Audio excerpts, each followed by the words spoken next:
Yeah. So I'm with Peter Tobia, and Peter, you told me a crazy, fascinating story, and I want the rest of these guys to hear it because it's an interesting story. It's something that you lived through and something that happened that they can check on and verify it on 60 Minutes. And with that, take it away.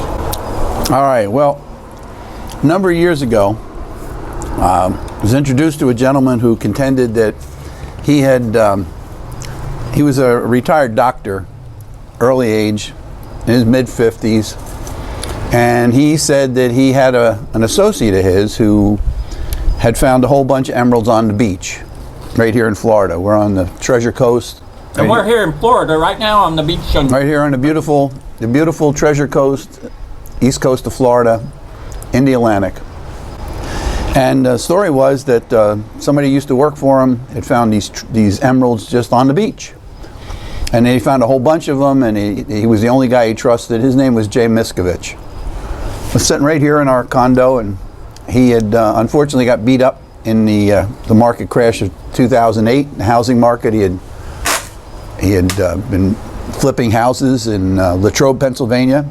He had a very big home, 4,000 or 5,000 foot home on a 12-acre mountaintop, Latrobe, Pennsylvania. But he was devastated when I was talking to him. And I said, well, why don't we go get those emeralds? And he says, well, it's going to take some money. I said, well, I'll raise you a few bucks. So I raised him a few bucks with some other people, and lo and behold, he shows up with 7 pounds of uncut emeralds and puts them on my countertop right here at the condo. Needless to say, I was amazed. I knew they weren't broken Heineken bottles. Yeah. I didn't know much about emeralds. And that began an interesting saga. So shortly thereafter, he came to me and was having problems. He was being evicted from his home. He didn't have the money to rent a truck to move his belongings out. He really had hit hard times. So I said, well, look, I can't help you completely. I said, but I got a friend of mine who has a small hedge fund. He's a PhD economist. I'll call Anthony and we'll talk about it. So I had a conference call with Jay and my associate Anthony, and at that time I had made a deal with Jay that I had a percentage of the emerald find, as did these other associates of mine who had put up some money. And an hour conversation, conference call on a Thursday night, never forget it.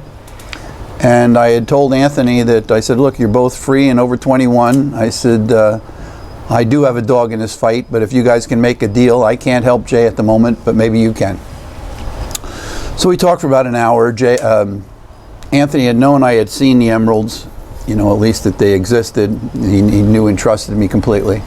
You verified that you seen something. You didn't know really you took his word. That I didn't know what I knew. They certainly looked like emeralds from what I knew, but we're correct. So at that point, Anthony and we talked for about an hour, as I said, mostly Jay talking to Anthony. And at the end of the conversation, Anthony asked the relevant question, what are you offering? And Jay said, I'm offering 2% of the deal for $60,000. And nobody asked me, and wasn't relevant whether or not I agreed or didn't agree. It was their money and their deal. So there was a 15-second pregnant pause, and Anthony said, okay. He didn't beat him down, didn't try to get a better deal. The next day he wired Jay $10,000, and next week he wired him 50 grand. And that began, in earnest, the story of the emeralds. So Jay would come down and stay at the condo here, and one day he stayed when he had the money and when he got the money from Anthony, and we'd drive down the beach a couple hours, and he'd drop me off at McDonald's and go, and it was almost like he felt like it was a drug deal or something. He said, here, wait at the McDonald's. He'd come back in an hour and he'd have a duffel bag with emeralds in it, 30, 40, 50 pounds of uncut emeralds and amethyst and quartz. And it was mind-boggling. So Jay had complained that his brother supposedly had always told me privately his brother hadn't helped him, that he owed him some money, whatever. This was his story, and he was a little upset about it. But then his brother got involved. His brother brought in the friend of his who was from Cornell. The gentleman from Cornell, I won't mention any names, but he had managed a $19 billion hedge fund for Citibank. And this gentleman came through Jay's brother and someone else, another gentleman who was a neighbor of Jay's brother. And we had a meeting down in West Palm, Jay, myself, some of the Emeralds, and this gentleman, his name is Dean, and his brother-in-law, who had started a brokerage company up in Canada purportedly and sold out for a large amount of money. So for 2 days we stayed there and we were talking. And what happened was, though, the story, when Jay began telling the story to this Dean gentleman and the other gentleman, was different than what he had told me.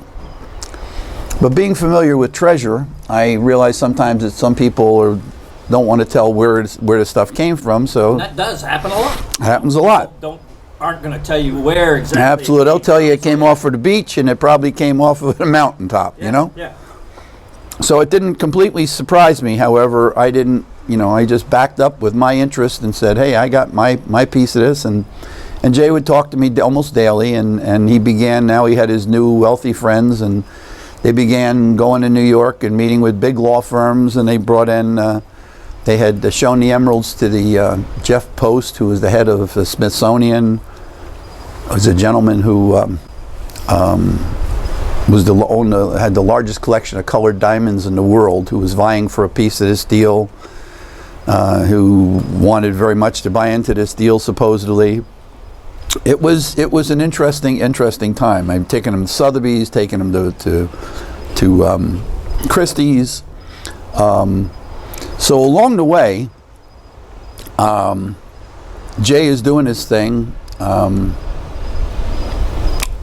There was one time when Jay had a girlfriend. He was not married. He had a lady friend up in Latrobe, Pennsylvania. I had met her once. So one day she calls me up and she says, "Pete, I don't know what this." It was on a Sunday, and she was tearful, and she said, "Jay dropped me off early. He dropped me off on Saturday. I guess she had a couple children, so they had some kind of relationship that they were together on Thursday, Friday, Saturday, Sunday, and she had somebody taking care of her kids or whatever." So she said, "Jay dropped me off early on Sunday and on Saturday or Sunday, and he said he wished he had a gun so that he could blow his brains out in front of me, knowing that my father had committed suicide," which was pretty weird. So I said, okay. I says, her name is Jennifer. So I said, okay, Jennifer. So I called Jay and got no answer on Sunday. Called Jay Monday morning. I said, "Hey Jay, how you doing? What's happening?" He says, "Pete, I don't want to talk," which was totally unusual for Jay. We spoke, a lot. So he hung up the phone. I said, okay. I got in my car, drove 6.5 hours out to Latrobe, Pennsylvania from New Jersey, and I knocked on his front door and stayed overnight there. And we were at one point in time, and he didn't appear to be suicidal in any way, manner, shape, or form. He was fine and bubbly, and we're sitting on his bedroom floor with 30, 40, 50 pounds of uncut emeralds, and he had bought a bronze Lanteca, which is a deck gun, a bronze cannon, small deck cannon, and had some other weapons, historical flintlocks and things that he had bought, just as artifacts and stuff. He just had them, but... So I said, well, I guess he's okay. There's nothing wrong. Well, long story short, along the way, someone appears at Jay's front door somewhere in the timeline. I may be off with my timeline. It's been at least 5 years. So someone appears at Jay's front door, and it's from a reporter from CBS 60 Minutes. We hear you had this find of emeralds. We wanted to know about it, yada yada yada. So they began putting together the story. They talked to Jay, etc. And it was always okay. Part of the plan was 60 Minutes was going to come out with a story. The company was going to raise about $8-9 million. We had talked to they had talked to many people. I was away from the management at that time. I had backed away, but was aware of what was going on from afar. The gentleman who had the largest collection of colored diamonds in the world had a lot of his diamonds on display at the Smithsonian. Jeff Post had wanted to put these emeralds at the Smithsonian. I mean, this was all the things they were planning to do with these emeralds. They were massive quantity. We had probably over 150 pounds of material. Emeralds, amethyst, quartz, little quartz rocks. Jay, at one point in time, had actually gotten representative samples, which I'll show you sheets of. He would take an 8x10 piece of paper.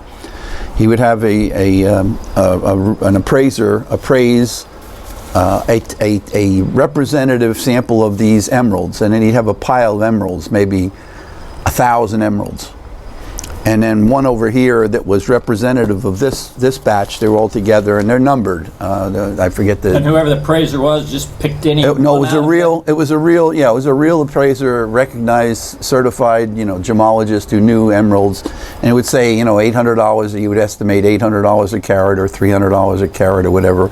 And here's the 3,000 carats, 4,000 carats, and you got all these $500,000 for this batch, and then we had batches and batches and batches. I'll send you half a dozen of these pictures off my computer. So everybody was excited as heck. The people in New York, the accountants, the investors that Jay was talking to, apparently, the law firm. It was a big law firm that was involved. Jay would always say, oh, I had 6-8 attorneys, and I'm saying, oh my God, what are you paying an hour? I mean, they're not just sitting there to watch how much fun you are. Anyway. So we're waiting for 60 Minutes to appear. 60 Minutes show comes out. All right. As a matter of fact, you'll have a link. I'll send you. You can have a link to it if you want on your on your YouTube shot. It was a great show by Armin Katanyan, I think was the name of the guy that did the show. So we were waiting for that show to happen. We're supposed to raise a couple $1 million for the company. We're going to go recover these emeralds. Along the way, the Fisher family had felt that they could have been from the Etosha, although they were 40 miles away, supposedly where Jay said they came from, and upstream from, if you will, upstream from where the Etosha was, there would be no way a barrel could float that way. Upstream it would go the other way.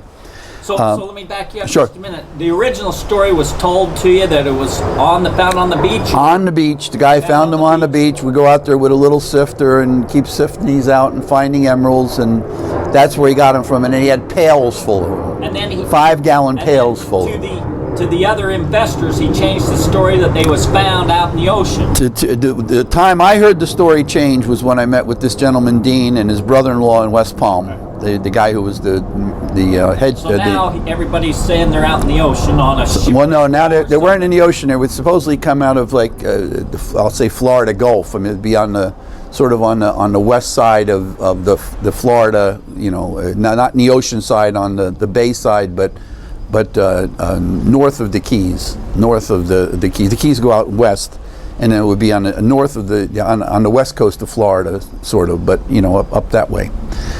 And that was the story where they came from. So 60 Minutes article appears, etc. So in the Fisher, it's close to where the Etosha was, 40 miles away. So the Fishers thinks he's. They think maybe he stole them off of there. There had been they had started instituted a lawsuit, which had been followed. They had followed along the whole thing, and that was an ongoing in the courts down in Key West. So. I was being deposed for this court situation, and at first they had canceled one for down here in Florida for my deposition, and I went up to New Jersey, happened to be in New Jersey. It was in October, and I'm going to this deposition, the next day, and I get a call from one of the fellows that are working for the Fisher legal team, and he says, "Hey Pete," and I knew his name was Joe. He said, I got a favor to ask you. I said, sure, what do you want, He He says, we had 2 private investigators watching Jay, and I think he killed himself. I said, whoa. He says, could you find out? I said, okay. So I called up Jennifer, a girlfriend, got no reply. She wasn't home. I just left the message. We had a young girl who had been in office, worked in an office up there, got no reply from her, and I called our attorney first, and he said, I'll get back to you.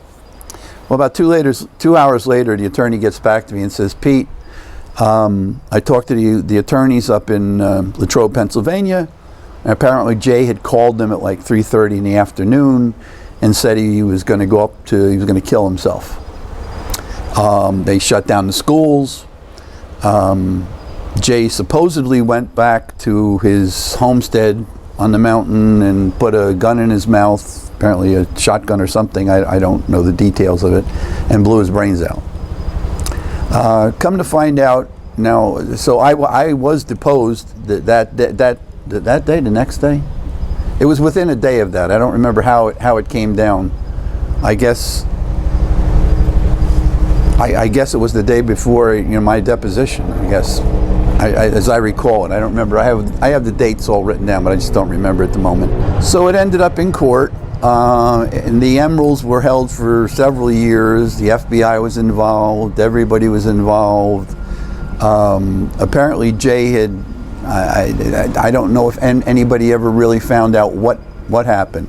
One of the people who came to the, I wasn't there at the court case, but in January, after Jay's death, and I think it was the end of October, he killed himself, or worse, may not have killed himself. One of the gentlemen who appeared in court said, well, I sold him those emeralds, for 4 batches of $20,000 cash each. And the question was always, well, then how come Jeff Post of the Smithsonian, Christie's, Sotheby's, where were we? The question was, why did Sotheby's? Oh yeah, okay. So if these emeralds had only been purchased for $80,000 in cash, 2 things. Number one, all of a sudden it only came out after Jay was dead, okay? And why, and nobody ever pursued the guy who supposedly sold them for $20,000 cash. I'm sure there were some tax consequences or whatever. Be that as it may, the emerald story, the emeralds were held by the government, and finally released years later, and I don't want to know where they went. So let me ask you some questions though. So you had a gemologist looking at it, he's appraising them, so it came to way more than that $80,000 just one pile. You'll see some of the I'll show you the batches. There were batches and batches of them. I mean, I'm not a gemologist. I didn't come up with an appraisal. I'll show you these batches that Jay had prepared. All the papers are there. Here's the gemologist's appraisal. Here's the pile of stones that he had with it. One photograph. Here's the numbers. It was many millions. Many millions. So when I watched that 60-minute deal, and it showed going down, diving, and bringing up emeralds off the ground, going to these different places with 60 minutes showing, Very prominent. So here's my question. If he's got that kind of a money, of course, maybe you don't know all his problems in life, but he's in this big deal. Why would you do suicide, and then why would somebody else testify that they're basically worthless when they already had, So that sounds like some kind of a conspiracy thing in the making for me. Something happened, went down, and we'll probably never know the real story. No, I had I had less than 10%, but more than 5% of the deal, and I didn't pursue it because I just didn't want to be party to. I don't know that Jay died a natural death or took his own life, and it wasn't worth it for me to get involved. And I hadn't been involved for quite a while. And there was a lot of controversy, and there still is. And it was many years that the emeralds were still retained in court, and a lot of attorneys and a lot of legal fees. And supposedly, no matter what they were worth, you know, the attorneys were going to end up with whatever it was anyway. And I backed away, and I used discretion as the better part of valor. I mean, and that's the truth. Sometimes you just gotta, you know. I like living. So if you want to stay alive, you gotta cut your losses. I enjoy living, and I'm not a conspiracy theorist. I just, you know, that was one that, you know, I can't explain much of it. And I was there. It started right here on my sofa, and I can't explain a lot of it. And there were some pretty interesting people involved at some pretty high levels. And with that said, Pete. Thanks for sharing. It's time for dinner. It's time for dinner. And that's a wrap. And that's a wrap. Thank you, Terry. Thank you. Thank you.